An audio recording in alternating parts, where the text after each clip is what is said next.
ಸಾಗರದ ಇತಿಹಾಸ ಪ್ರಸಿದ್ಧ ಮಾರಿಕಾಂಬಾ ಜಾತ್ರೆ ಪ್ರಾರಂಭವಾಗಿದೆ. ಮಂಗಳವಾರ ಬೆಳಗಿನ ಮಾರಿಕಾಂಬಾ ದೇವಿಯ ಪೂಜೆಗಾಗಿ ಸೋಮವಾರ ಮಧ್ಯರಾತ್ರಿ 12ರಿಂದಲೇ ಸರತಿ ಸಾಲು ಪ್ರಾರಂಭವಾಗಿ ಸಾಗರದ ಸಾರ್ವಜನಿಕ ಆಸ್ಪತ್ರೆ ದಾಟಿತ್ತು. ಬೆಳಗಿನ ಜಾವ ಇದು ಜೋಗ ರಸ್ತೆಯ ಪೊಲೀಸ್ ಠಾಣೆ ಆವರಣ ದಾಟಿ, KSRTC ಬಸ್ ಸ್ಟ್ಯಾಂಡ್ ದಾಟಿ, KB ಆಫೀಸ್ ದಾಟಿ ಮುಂದೆ ಪ್ರಗತಿ ಶಾಲೆ ಕೂಡ ದಾಟಿತ್ತು ಅನ್ನುವ ಸುದ್ದಿ ಇದೆ. ಇದು ಇವತ್ತಿನ ಬೆಳಗಿನ 9 ಗಂಟೆಯ ಸಂದರ್ಭದಲ್ಲಿ KB ತನಕ ಸರತಿ ಸಾಲಿದೆ. ಇದು ಮಾರಿಕಾಂಬಾ ದೇವಿ ಮಂಗಳವಾರದ ಪೂಜೆಯ ಸರತಿ ಸಾಲಿನ ಸರ್ವಕಾಲಿಕ ದಾಖಲೆಯಾಗಿದೆ. ಇಷ್ಟು ದೊಡ್ಡ ಪ್ರಮಾಣದಲ್ಲಿ ಇಷ್ಟು ದೊಡ್ಡ ಉದ್ದದ ಸರತಿ ಸಾಲು 2026ರ ಜಾತ್ರೆಯಲ್ಲೇ ಮೊದಲ ಬಾರಿ ಕಂಡು ಬಂದಿದೆ. ಬಹುಶಃ ಮುಂದಿನ ಜಾತ್ರೆಯಿಂದ ಇದಕ್ಕಾಗಿ ಬೇರೆ ವ್ಯವಸ್ಥೆಗಳನ್ನು ಜಾತ್ರಾ ಸಮಿತಿ ಮಾಡಲೇಬೇಕಾಗುತ್ತೆ.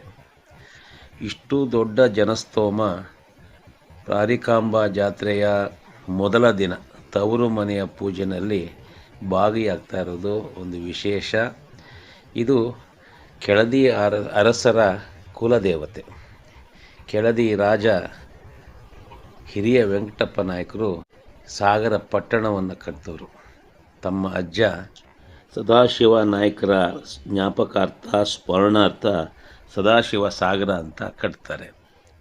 ಆ ಸಂದರ್ಭದಲ್ಲೇ ಹಿರಿಯ ವೆಂಕಟಪ್ಪ ನಾಯಕರು ಯುದ್ಧಕ್ಕೊಂದಕ್ಕೆ ಹೋಗಬೇಕಾದ ಸಂದರ್ಭದಲ್ಲಿ ಸಾಗರದ ಹೊರಗಿನಲ್ಲಿ ಸಣ್ಣ ಗುಡಿಯಲ್ಲಿದ್ದಂಥ ಮಾರಿಕಾಂಬಾ ದೇವತೆಯನ್ನು ಅವರು ಪ್ರಾರ್ಥನೆ ಮಾಡ್ತಾರೆ. ಕುಲದೇವತೆಯಾಗಿ ಅದನ್ನು ಸ್ವೀಕಾರ ಮಾಡ್ತಾರೆ. ಬಹುಶಃ ಊರ ಹೊರಗಿನ ಸಣ್ಣ ಮಾರಿಕಾಂಬಾ ಗುಡಿ ಅಂದರೆ ಇಕ್ಕೇರಿ ದೇವಾಲಯದ ಹಿಂದೆ, ಇಕ್ಕೇರಿ ಕೋಟೆಯ ಮುಂದೆ ಇದ್ದಂಥ ಆ ಸಣ್ಣ ಮಾರಿಕಾಂಬಾ ದೇವಿಯೇ ಆಗಿರಬಹುದು.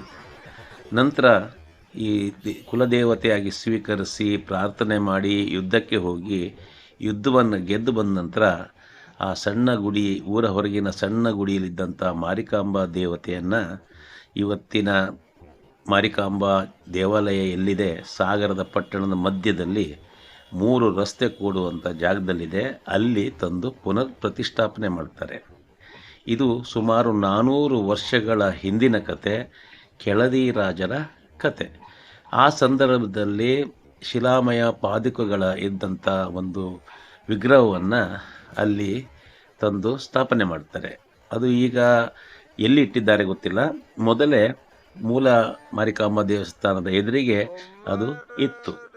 ಈಗ ಈ ಜಾತ್ರೆ ಪ್ರತಿ ಜಾತ್ರೆಯಿಂದ ಜಾತ್ರೆಗೆ ಇದು ಪ್ರಸಿದ್ಧಿಯೇ ಪಡೆದಿದೆ. ರಾಜ್ಯಾದ್ಯಂತ ಜನ ಈ ಜಾತ್ರೆ ನೋಡಲಿಕ್ಕೆ ಬರ್ತಾರೆ.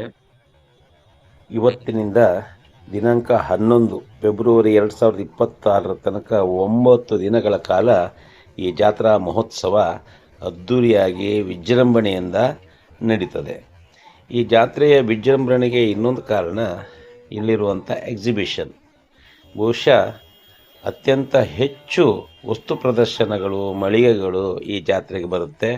ಇದೊಂದು ವಿಶೇಷ ಆಕರ್ಷಣೆ.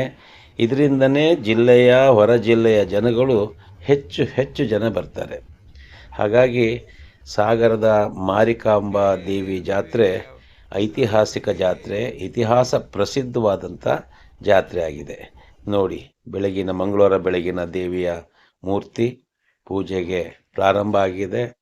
ಜನ ಸರತಿ ಸಾಲಿನಲ್ಲಿ ಬಂದು ಪೂಜೆಯನ್ನು ಕೊಡ್ತಾ ಇದ್ದಾರೆ, ಪ್ರಾರ್ಥನೆಯನ್ನು ಮಾಡ್ತಾ ಇದ್ದಾರೆ.